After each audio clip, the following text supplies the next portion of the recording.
Untuk mengetahui jumlah keseluruhan kerusakan akibat gempa bermagnitudo 4,9 di Sukabumi, Jawa Barat, kita sudah terhubung dengan Kasih Kedaruratan BPBD Kabupaten Sukabumi, Eka Widiaman. Selamat siang. Selamat siang. Assalamualaikum. Selamat siang.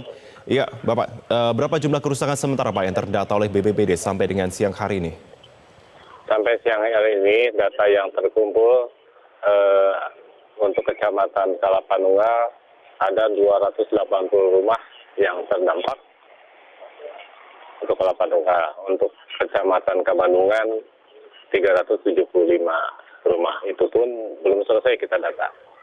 Ditambah fasilitas sekolah, 2 unit sekolah, ambruk, 3 lokal untuk SD Jaya Nagara, Kecamatan Desa Kabandungan, Kecamatan Kabandungan, yang satu lagi di SD Cipetui. Baik, Pak Eka, ini dari informasi sementara yang kami dapatkan masih akan melakukan ataupun dilakukan pendataan di 2 kecamatan yakni Ciambar dan Cikidang. Apakah sudah ada datanya, Pak? Ciambar dan Cikidang, Ciambar hanya 1 unit rumah yang terdampak dan itu pun tidak mengalami rusak berat, masih untuk layak dihuni. Cikidang ada 6, ya, merusak biaya WA bertambah jadi ada 11 unit rumah yang mengalami rusak sedang dan rusak ringan untuk Kecamatan Cikidang. Untuk korban luka, Pak, sejauh ini ada berapa catatannya, Pak?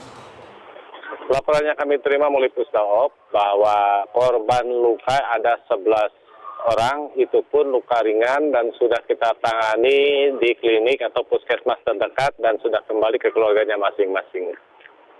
Oke, ada berapa, Pak, titik lokasi di pos ataupun titik lokasi posko pengungsian yang disiapkan oleh BPBD, Pak? Ya, pengungsian ini ada di 5 titik untuk Kecamatan Kabandungan. Yang paling banyak ditempatkan di Desa Kabandungan, yaitu di Kampung Jaya Nagara.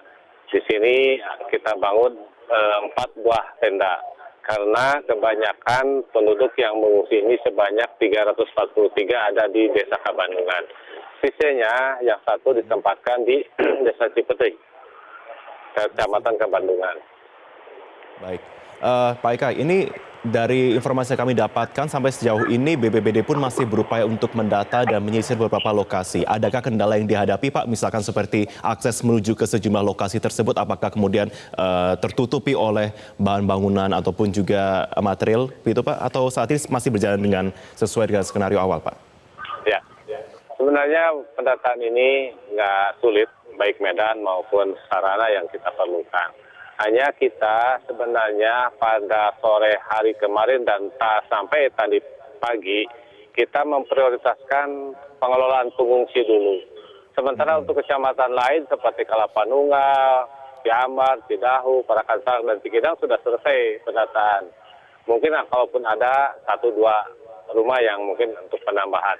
Tapi khusus untuk Kabandungan, jadi Kabandungan ini daerah yang memang sering terjadi terdampak gempa, sehingga masyarakat merasa ketakutan.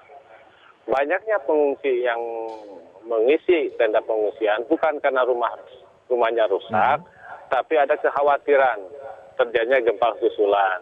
Yang kedua, memang ada retak-retak rumahnya yang khawatirkan terjadi ambruk yang seperti yang terjadi di Kecamatan Kalapanunggal. Sehingga kami BPBD terlambat pendataan masalah Kabandungan sehubungan dengan kita mengelola dulu pengungsi, membereskan pengungsi, menguruskan dapur umum, sehingga baru tadi pagi kita mulai bergerak lagi untuk mendata ke desa yang lain. Baik, sejauh ini warga mau, Pak, untuk pindah ke pengungsian berarti sejauh ini? Secara inisiatif sendiri, mereka itu karena ketakutan, dikhawatirkan terjadi gempa susulan. Untuk kebutuhan logistik, apakah saat ini masih memenuhi, Pak? Alhamdulillah, dari BPBD kebutuhan logistik semua kita penuhi.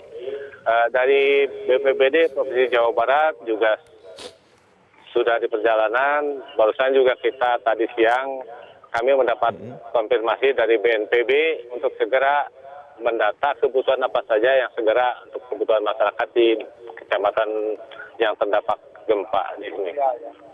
Baik, terima kasih Bapak Eka Widiaman sudah bergabung bersama kami di Metro Siang.